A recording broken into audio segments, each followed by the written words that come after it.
Poursuivons notre étude sur l'œuvre du Saint-Esprit et plus particulièrement l'Esprit de Dieu à l'œuvre entre les deux momentum, le momentum de la Pentecôte il y a 2000 ans et cette résurgence de l'œuvre de l'Esprit au début du siècle dernier. Là, je vous propose de découvrir les vagues de renouveau spirituel qui se sont produites au cours de plusieurs siècles et qui furent les signes avant-coureurs des temps de rafraîchissement annoncés par le Seigneur.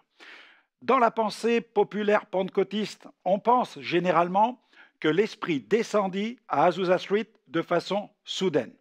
Nous oublions que ce temps fut précédé de signes avant-coureurs et que de multiples ondées merveilleuses ont été répandues au fil des siècles. En fait, l'Esprit Saint n'a jamais cessé d'agir. Depuis 2000 ans, Dieu ne cesse de souffler de son esprit. Et une pluie abondante a été répandue au début du siècle dernier. Et cette glorieuse effusion a suscité un mouvement d'évangélisation qui touche aujourd'hui les extrémités de la terre. Mais explorons cette œuvre glorieuse du Saint-Esprit en nous penchant sur la période avant Réforme. Nous pourrions l'appeler l'ère apostolique. Nous allons faire une lecture biblique. Chez le centurion romain nommé Corneille, l'apôtre Pierre a évoqué cette grâce d'avoir vécu dans l'intimité du Seigneur. Et le passage se trouve dans Acte 10, verset 37. Nous allons lire jusqu'au verset 44. Vous savez ce qui est arrivé dans toute la Judée après avoir commencé en Galilée à la suite du baptême que Jean a prêché. Vous savez comment Dieu a oint du Saint-Esprit et de force Jésus de Nazareth, qui allait de lieu en lieu, faisant du bien et guérissant tous ceux qui étaient sous l'empire du diable, car Dieu était avec lui. Nous sommes témoins de tout ce qu'il a fait dans le pays des Juifs et à Jérusalem. Ils l'ont tué en le pendant au bois. Dieu l'a ressuscité et le troisième jour, il a permis qu'il apparût non à tout le peuple, mais aux témoins choisis d'avance par Dieu, à nous, qui avons mangé et bu avec lui après qu'il fut ressuscité des morts. Et Jésus nous a ordonné de prêcher au peuple et d'attester que c'est lui qui a été établi par Dieu, juge des vivants et des morts. Tous les prophètes rendent de lui le témoignage que quiconque croit en lui reçoit par son nom le pardon des péchés. Comme Pierre prononçait encore ces mots, le Saint-Esprit descendit sur tous ceux qui écoutaient la parole. À gloire à Dieu. Ce même Pierre, qui a vu l'Esprit de Dieu descendre dans la maison de Corneille, avait expérimenté lui aussi quelque temps auparavant cette sublime expérience du baptême dans le Saint-Esprit, alors qu'il se tenait avec plus d'une centaine de disciples dans la chambre haute. Il fut d'ailleurs le premier à expliquer ce glorieux phénomène du baptême dans le Saint-Esprit avec le signe que nous appelons les langues à cette foule qui était là face à lui, composée principalement de juifs pieux, présente à Jérusalem pour la célébration de la fête religieuse de la Pentecôte. Alors, sous l'impulsion des apôtres, mais aussi de figures telles que Philippe, par exemple, dans Acte 8, ou alors Saul de Tarse, qui devient l'apôtre Paul dans Acte 9, l'Évangile progresse dans le monde. Paul multiplie ses voyages missionnaires. Il a son premier voyage à Chypre, en Asie mineure, ça vous pourrez le découvrir dans Acte 13 et Acte 14. Ensuite vient le deuxième voyage, cette fois-ci en Syrie, en Asie mineure, en Macédoine et en Grèce. Vous pouvez lire ces choses dans Acte 15 jusqu'à Acte 18. Et puis le troisième voyage à Éphèse, en Macédoine et en Grèce, Acte 19 à 21. Alors il n'est pas seul, épaulé par ses nombreux compagnons. Il atteint les grandes villes du bassin méditerranéen. Et rien ne semble pouvoir contenir cette extraordinaire extension. Paul, d'ailleurs, a écrit à ce sujet. Il s'est exprimé sur cette puissante expansion du message de l'Évangile dans Colossiens, chapitre 1er, versets 3 à 6. Voilà ce qu'il déclare. Il écrit « Nous rendons grâce à Dieu, le Père de notre Seigneur Jésus-Christ, et nous ne cessons de prier pour vous, ayant été informés de votre foi en Jésus-Christ et de votre charité pour tous les saints, à cause de l'espérance qui vous est réservée dans les cieux, et que la parole de la vérité, la parole de l'Évangile, vous a précédemment fait connaître. Il est au milieu de vous et dans le monde entier. il porte des fruits et il va grandissant, comme c'est aussi le cas parmi vous, depuis le jour où vous avez entendu et connu la grâce de Dieu, conformément à la vérité.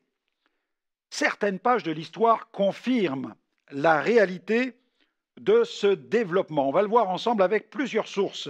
L'écrivain d'origine berbère nommé Tertullien a écrit « Les extrémités de l'Espagne, les différentes parties de la Gaule, les régions de la Grande-Bretagne qui n'ont jamais été pénétrées par les armées romaines ont reçu, écoutez-moi bien, la religion du Christ. » Et puis en 230, le théologien Origène d'Alexandrie souligne la bonté divine de notre Seigneur et Sauveur est également diffusée chez les Bretons, les Africains et les autres nations du monde. Là, ensuite, en 378, le moine traducteur et docteur plus connu sous le nom de Saint Jérôme fait le constat.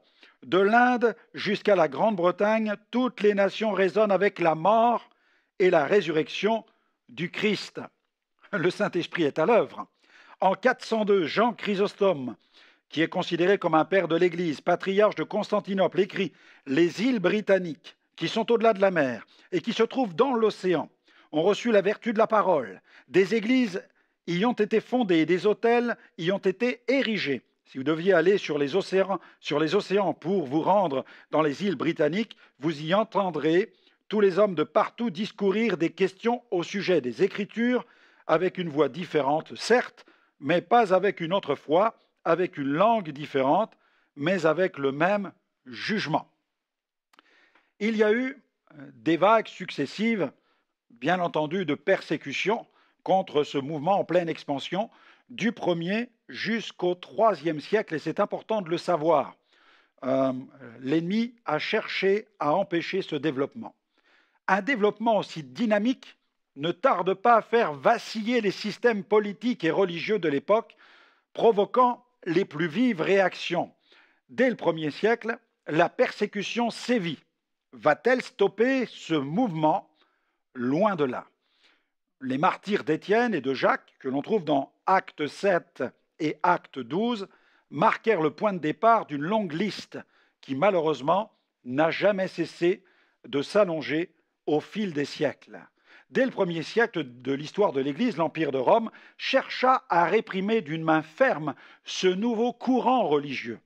L'empereur Néron alla même jusqu'à accuser les chrétiens d'être les responsables de l'incendie de Rome, alors que les diverses thèses des historiens modernes attribuent à Néron lui-même cet acte malveillant au cours de l'une de ses crises de folie. Une vague de répression éclata en 64 ou 66 après Jésus-Christ. L'Empire de Rome se livre alors aux pires barbaries. Les chrétiens sont jetés aux fauves, attachés à des pieux et enduits de poix, puis brûlés vifs et exhibés sur les places publiques. Sous le règne de Domitien, la persécution s'amplifie. L'empereur exigea de tous, sans exception, que le culte lui soit rendu comme à un dieu. Une exigence inacceptable pour les authentiques disciples du Christ.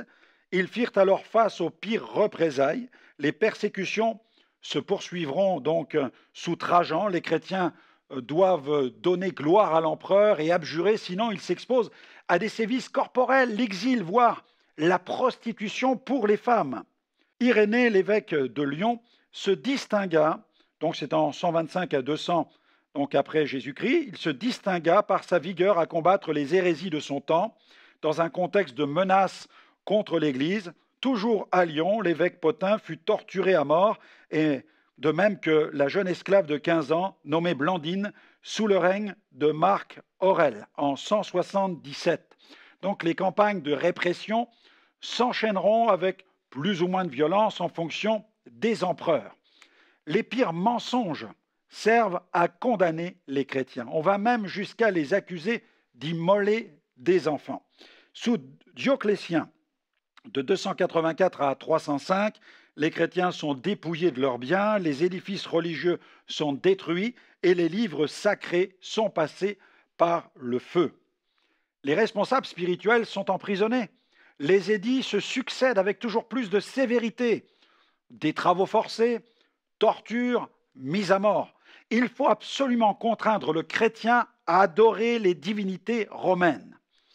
Ces pages de l'histoire de l'Église furent très sombres, marquées par beaucoup de souffrances, mais aussi beaucoup d'obscurantisme.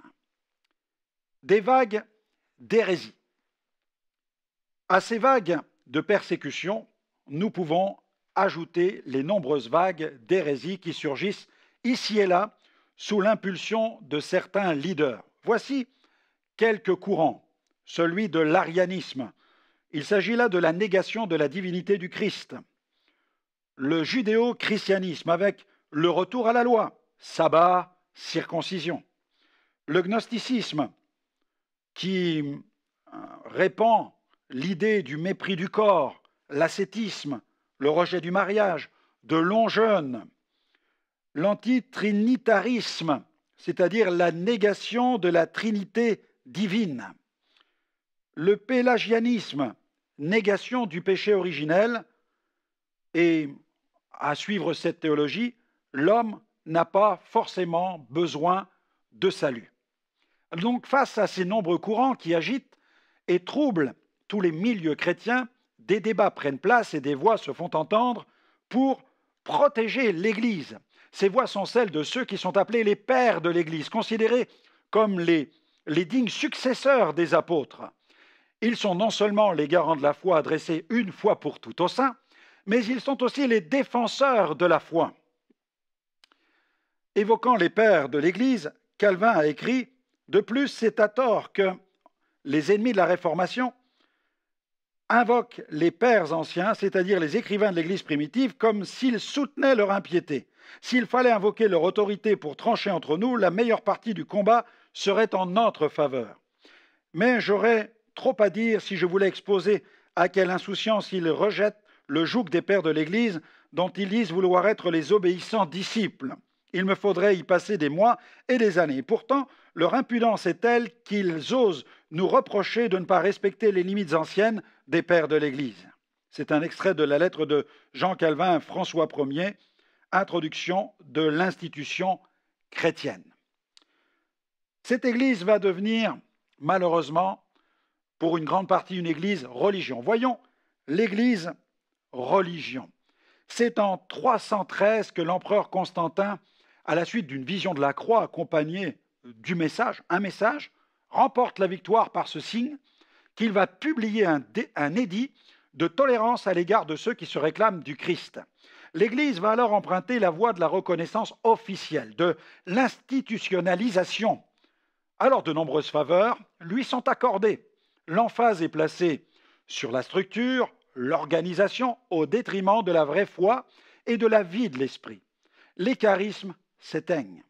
La hiérarchie ecclésiale prend le pas sur une foi christocentrique. Le prestige et la foi simple des anciens et évêques qui servaient tels des bergers au sein de l'Église primitive s'effacent devant les titres, le prestige et l'honneur.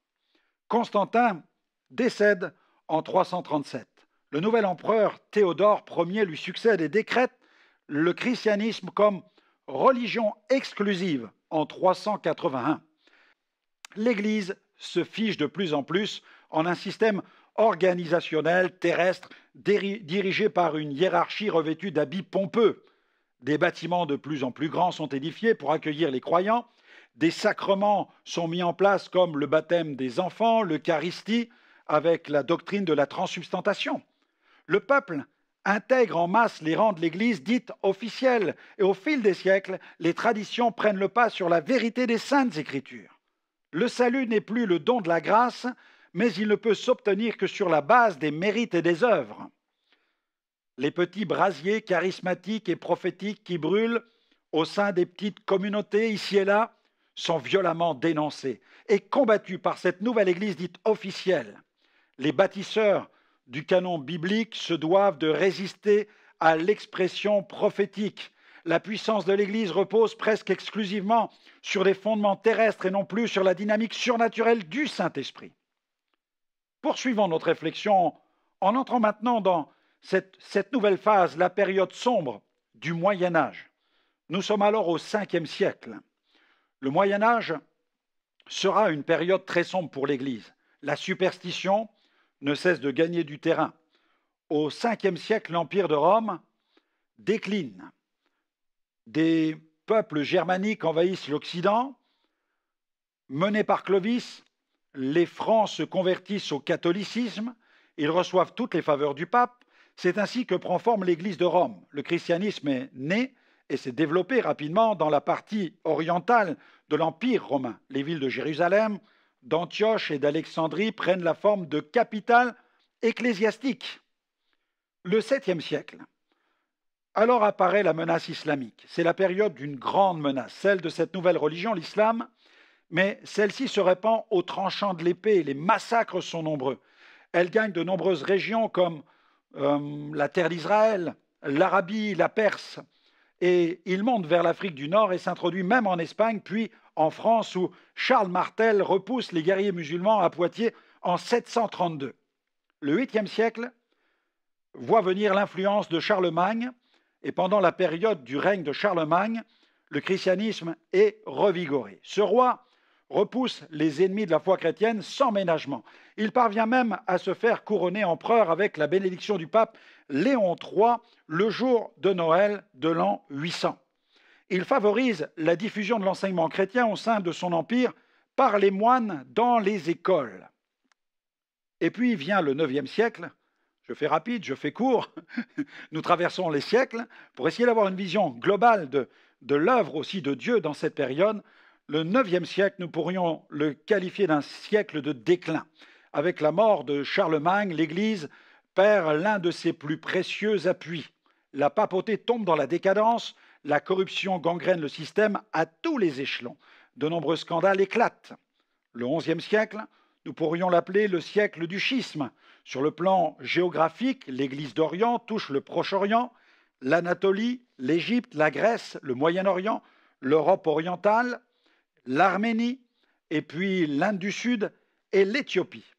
Cette frange du christianisme est bien plus connue sous l'appellation des chrétiens d'Orient. En 1054, le schisme vient marquer la rupture définitive avec le christianisme occidental que l'on appelle le christianisme romain. Cette rupture fut à l'initiative du patriarche de Constantinople qui adressa une lettre acerbe au pape de Rome. Les deux hommes s'excommunièrent mutuellement. Du XIe siècle au XIIIe siècle, nous assistons à un dominionnisme, celui du dominionnisme catholique. Alors que l'Église d'Orient ou Église orthodoxe stagne, l'Église catholique affiche une ambition conquérante, dominioniste. C'est le temps des croisades et celui du développement des ordres monastiques. On distingue plusieurs ordres. Les ordres hospitaliers, par exemple, à la suite de l'officialisation de l'ordre de Saint-Jean de Jérusalem en 1113, qui prévoyait dans ses statuts le prononcé d'un 4e vœu, en plus de ceux de pauvreté, de chasteté et d'obéissance, celui de servir nos seigneurs, les malades, à l'égal de notre Seigneur. Le soin aux malades, le soin aux nécessiteux. Et puis il y a les ordres militaires, avec les croisades et ce qu'on appelle la reconquista, la défense de la chrétienté avec les armes à la main, devient une question théologique réglée par le Concile de Troyes en 1129 et l'officialisation de l'ordre du Temple. La fonction des milices chrétiennes remplies à l'origine par les laïcs est alors reprise par des moines avant que la réappropriation par des laïcs permette plus tard le développement des ordres de chevalerie. Et puis viennent les ordres contemplatifs, à l'exemple des moines de Notre-Dame du Mont-Carmel, reconnus en 1226, qui, après la perte de la Terre Sainte, se replient en Occident à partir de 1238 en répandant leurs habitudes de vie d'ermite qu'ils avaient dans les grottes du Mont Carmel. Des femmes attirées par la prière se mettent sous leur direction pour créer un ordre de carmélites en 1452 que sainte Thérèse d'Avila réformera. Et puis il y a les ordres mendiants créés à l'image des plus petits d'entre nous par François d'Assise en 1209 et qui se développent au XIIIe siècle, dont les membres ne sont pas des moines. Au sein des ordres monastiques, on trouve les cisterciens, les franciscains, les dominicains. Et alors que certains vivent cloîtrés, d'autres, par contre, cherchent à aller vers le peuple. Et ils accomplissent de bonnes œuvres et il prêche un évangile épuré. Certains même vont jusqu'à prier pour les malades et sont témoins de guérison. Certains récits historiques prêtent à Bernard de Clairvaux l'accomplissement de plusieurs miracles. Des boiteux, un enfant muet, un moine aussi nommé Gottfried aurait commandé à un enfant aveugle de naissance de recouvrer la vue et celle-ci aurait été immédiatement restaurée. Hildegarde de Bingen fut en charge, lui, d'un couvent de sœurs bénédictines. Ses prières auraient été accompagnées de signes. On raconte qu'on lui apportait de nombreux malades, parfois il priait uniquement ou prononçait une parole d'autorité. Mais, écoutez-moi bien, l'obscurantisme de l'époque fait que la foi simple, malheureusement, se mélange à toute une somme de pratiques plus que douteuses, comme celle de guérisseurs naturalistes. Dominique fut le fondateur de l'ordre dominicain. Les dominicains ne sont pas des moines, mais des religieux. Ils ont la particularité de ne prononcer qu'un seul vœu, celui d'obéissance, les vœux de pauvreté et de chasteté étant implicitement inclus. Ils ne font en revanche pas vœu de stabilité comme les moines. Ils vivent dans des couvents et non dans des monastères. Leur vocation est de prêcher. Leurs couvents sont souvent situés dans de grandes villes. À l'instar de Bernard de Clairvaux et de bien des moines, l'un des aspects de la mission de Dominique visa à ramener au sein de la grande bergerie catholique toutes les brebis égarées qu'étaient les cathares et disciples de Pierre Valdo. Ils étaient perçus comme des hérétiques. Diverses visions et miracles, dont une résurrection, seraient attribués à Dominique. Saint François d'Assise, quant à lui, a reçu un appel à dévouer sa vie à Dieu alors qu'il n'était qu'un jeune enfant. Il a entendu une voix qui lui a dit « Va et restaure ma maison qui est tombée ». Il a compris qu'il s'agissait de restaurer l'Église catholique. Alors il a décidé de créer un ordre monastique dédié à l'étude des Écritures, la prière, la prédication de l'Évangile et l'aide accordée aux pauvres. Des témoignages relatent la manifestation de prophéties et de signes de guérison qui auraient entouré sa vie. Un principe demeure tout de même à cette époque. Toute tentative d'exercer des charismes hors de ce système structuré catholique est cataloguée d'actes de sorcellerie. Nous arrivons au XIVe siècle, l'effritement d'un système à bout de souffle. Le plus grand souci, au XIVe siècle, consiste à maintenir le pouvoir directif de la papauté. Les croisades se sont soldées par un échec, et de leur côté, les papes sont assoiffés de pouvoir. Le système s'effrite, les leaders se divisent à tel point qu'un pape, Clément V, décide d'établir sa résidence dans la ville d'Avignon. Cette ville accueillera des papes pendant près de 70 ans. Et pendant plusieurs mois, plusieurs papes seront en fonction en même temps, l'un à Avignon et l'autre à Rome. Ce fonctionnement laisse apparaître une forme d'effritement au sein du système catholique qui va durer une bonne trentaine d'années. Voyons maintenant des mouvements précurseurs de la Réforme. Le Saint-Esprit est à l'œuvre avec les cathares et les albigeois. Nous sommes au XIIe siècle. Les fidèles chrétiens, ceux qui sont attachés à la vérité, sont indignés face à ce décalage qui existe entre ceux qui dirigent l'Église et le modèle de conduite que le Christ enseigna à ses disciples. L'opposition s'organise. Un mouvement se met en marche, celui des cathares. Issus de la région d'Albi, ils porteront aussi le nom d'albigeois. À leurs yeux, l'Église est devenue diabolique. Ils tiennent à se tenir à l'écart pour se conserver purs. Ils rejettent les traditions et sacrements catholiques. Ils essuieront de violentes représailles de la part du pouvoir politique et religieux. C'est le temps des croisades menées contre les hérétiques. Et mentionnons maintenant les Vaudois à la fin du XIIe siècle. Le mouvement vaudois tient son nom de son fondateur, Pierre Valdo. Cet homme était un riche marchand de Lyon qui est passé par une profonde crise spirituelle. Face aux besoins du pays, il décide de réaliser une traduction de la Bible accessible au peuple. De nombreux disciples se rallient à lui et porteront le nom de Vaudois. Pierre Valdo décide de vendre tous ses biens pour vivre dans la pauvreté et se consacrer à la prédication en tant que prédicateur itinérant. En 1184, avec tous ses compagnons, il est excommunié et doit faire face à de nombreuses persécutions, mais l'expansion de son mouvement se poursuit atteignant la France, l'Italie, l'Allemagne et même la Hongrie et la Pologne. Il y a aussi un autre mouvement au XIVe siècle, cette fois-ci, le mouvement des Lollards. L'indignation face à l'immoralité et la cupidité des leaders de l'Église catholique ne cesse de gagner du terrain. C'est au tour de Wycliffe, un théologien anglais, de réagir. Le schisme d'Occident a fini de le convaincre que quelque chose doit se produire. Il procède à une traduction de la Bible en anglais. Dès 1374, Wycliffe publie des fascicules dans lesquels il dénonce les hérésies catholiques. En 1415, bien après sa mort, le concile de Constance le condamnera comme hérétique et en 1528, ses ossements seront déterrés, brûlés et jetés dans la rivière Swift. Ce mouvement est véritablement précurseur des idées de la réforme protestante. Il prépara d'ailleurs l'opinion publique à accueillir la séparation de l'Église d'Angleterre d'avec l'Église de Rome sous Henri VIII en 1534. Jean Hus fut fortement impressionné par les convictions de Wycliffe. Le rejoignant dans ses idées, il condamne les pratiques et enseignements inacceptables de l'Église catholique romaine, ce qui lui vaut d'être chassé de Prague. Malgré les menaces et interdictions du pape, il prêche inlassablement le message évangélique dans les campagnes. Refusant d'abjurer, il sera brûlé vif sur un bûcher en 1415. Ses disciples durent fuir pour échapper aux violentes mesures de répression. Un vaste réseau de frères, poursuivant les mêmes idées, commença à se constituer. Le ministère de Franck Eliane Alexandre, c'est tout d'abord prêcher l'Évangile dans des missions en France et à l'étranger, où Dieu se manifeste par des signes, des miracles et des prodiges. C'est un atelier de production-publication où sont réalisés tous ses livres, CD et DVD. Ce sont diverses émissions télévisées, diffusées par satellite et relayées par notre site web.